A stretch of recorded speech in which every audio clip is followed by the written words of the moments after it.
Hello viewers, আসসালামু আলাইকুম। আজকে আমরা যাচ্ছি কুষ্টিয়া লালন শাহর মাজারে। সেখানে যাব, সারাদিন কি কি করব এগুলোই আজকে দেখাবো। তো পাবনা থেকে টেকনিক্যাল কলেজ হয়ে আমরা অটোতে করে চলে গেলাম পদ্মা নদীর ঘাটে। সেখান থেকে নৌকায় চড়ে এখন যাব শিলাইদহ ঘাটে। চলুন দেখি। এই যে আমরা রওনা দিয়ে দিলাম মামা ভাগ্নে, এখন নৌকা ছেড়ে দিবে। নদীতে এখন পানি কম। তো এই যে নৌকা ছেড়ে দিল, আমরা যাচ্ছি নদীর পানি দেখতে দেখতে।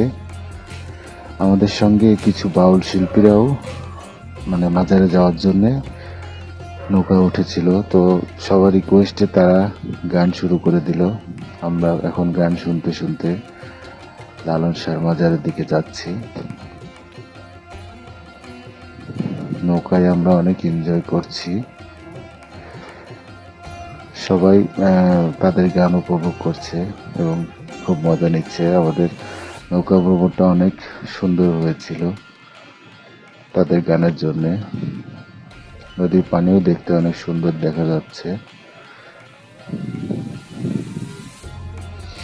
ওই যে সম্ভবত ঘাট দেখা যাচ্ছে।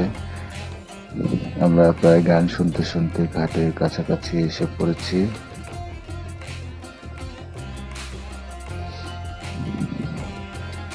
দর্শক বন্ধু দেখতে পাচ্ছেন, আমরা ঘাটের কাছাকাছি এসে পড়েছি। এখন আবার পালা। আমরা নেমে এখান থেকে ভ্যান নিয়ে তারপরে লালন শাহের মাজারের দিকে যাত্রা শুরু করব। এখান থেকে প্রায় 17-18 কিলোমিটার রাস্তা পাড়ি দিতে হবে। নেমে পড়লাম। নেমে আমরা এখন গন্তব্যের উদ্দেশ্যে রওনা হয়ে যাব। এই যে দেখতে পাচ্ছেন রবীন্দ্রনাথের কুঠি বাড়ি। যেহেতু কুঠি বাড়িতে নামা হয়নি, বাইরে থেকে আপনাদেরকে দেখাবো কুঠি বাড়ির দৃশ্য। এই যে কুঠি বাড়ির ভিতরে দেখা যাচ্ছে,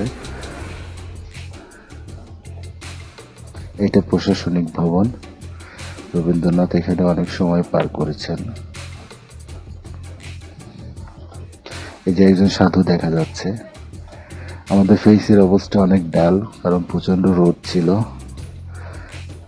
এখানে যেতে যেতে কুমারখালীতে একটা সুন্দর বাড়ির সন্ধান পেলাম। তো দেখা যাক। বাড়িটা অনেক সুন্দর ছিল, নাম ছিল প্যারেন্টস লজ।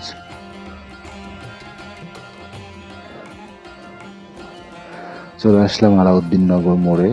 এখান থেকে হাতের ডান দিক দিয়ে যেতে হবে মীর মশাররফ হোসেন সেতু পার হয়ে, তারপর লালন শাহের মাজারের দিকে।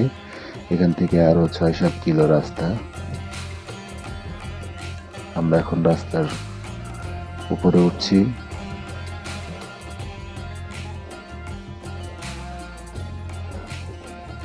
দেখতে পাচ্ছেন, আমরা এখন রাস্তার উপরে উঠে আসলাম এবং আস্তে আস্তে সেতুর দিকে চলে আসলাম। পাশের ওইটা রেল সেতু, আর এটা হচ্ছে মীর মশাররফ হোসেন সেতু। সেতুটি অনেক সুন্দর, এখানে অনেকেই বেড়াতে আসেন। কুষ্টিয়া শহরে এদিক দিয়ে যেতে হলে সেতুর উপর দিয়ে যেতে হবে।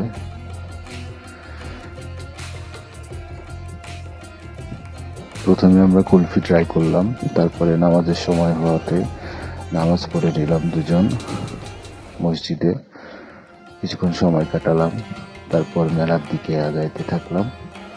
যেতে যেতে রাস্তায় অনেক খাবারের দোকান দেখলাম, অনেক সাজসজ্জার জিনিসপত্র, এগুলো দিয়ে দোকানপাট সাজানো। তারপরে আমরা মেলার ভিতরে আস্তে আস্তে প্রবেশ করছিলাম। যেতে যেতে দেখলাম এই যে খাস্তা বানাচ্ছে, এখানে অনেক সুন্দর দেখা যাচ্ছে, আমরা ট্রাই করেছি। তারপর মেলার প্রবেশ মুখের দিকে এগোতে এগোতে একটা দুঃসংবাদ শুনতে পেলাম যে মাজারের ভেতরে নাকি প্রবেশ করতে দিচ্ছে না। এখানে অনেক ভিড় লেগে আছে, প্রধান ফটক বন্ধ করে দিয়েছে পুলিশ। মাজারের বাইরে অনেক ভিড়, অনেক মানুষ ভিতরে ঢোকার জন্য অধীর আগ্রহে এখানে অপেক্ষা করছে। তো আমরা ভাবলাম সময় কাটানোর জন্য কি করা যায়। তো মেলা প্রাঙ্গণটা আমরা ঘুরে ঘুরে দেখতে থাকলাম। এখানে অনেক ধরনের ভারী জিনিসপত্র, দেখতে দেখতে আমরা সময় পার করলাম। এই যে দেখেন অনেক রকমের একতারা। আমরা টুকিটাকি কেনাকাটা করলাম। বিভিন্ন রকম খাবারের দোকান ছিল, শোপিসের দোকান ছিল। এখানে অনেকেই সব শ্রেণী পেশার মানুষজন কেনাকাটা করছে। আমরা ঘুরতেছিলাম। বাইরে আবার এসে দেখলাম এখনো গেট খোলেনি। তখন প্রায় বিকেল 3:30 বাজে। আমাদেরও ক্ষুধা লেগে গেছিল। তো এখানে লাঞ্চ করার মতো ভালো কোনো রেস্তোরাঁ নাই।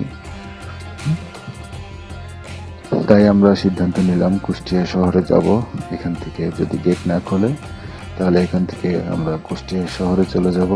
ওখানে গিয়ে দুপুরে খাবার খাবো এবং মজমপুর হয়ে বাড়ি চলে আসবো।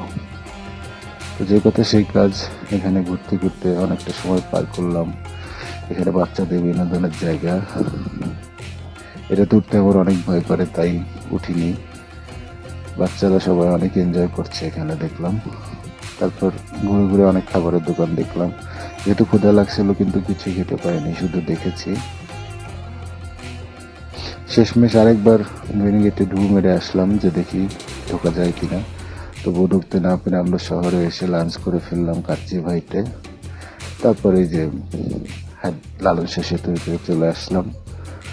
বাসার দিকে যাচ্ছে এখন সিএনজিতে করে। যেহেতু আমার বাইকটা নিয়ে আসা হয়নি তাই সিএনজিতে করে যাচ্ছি। এখন এই যে বাক্সিহাড্ডিন ব্রিজ, এই সাইডে রূপপুর পারমাণবিক প্রকল্প দেখা যাচ্ছে। তো ভিউয়ার্স, আজকের মতো এই পর্যন্তই। বাসায় চলে যাচ্ছি। খোদা হাফেজ।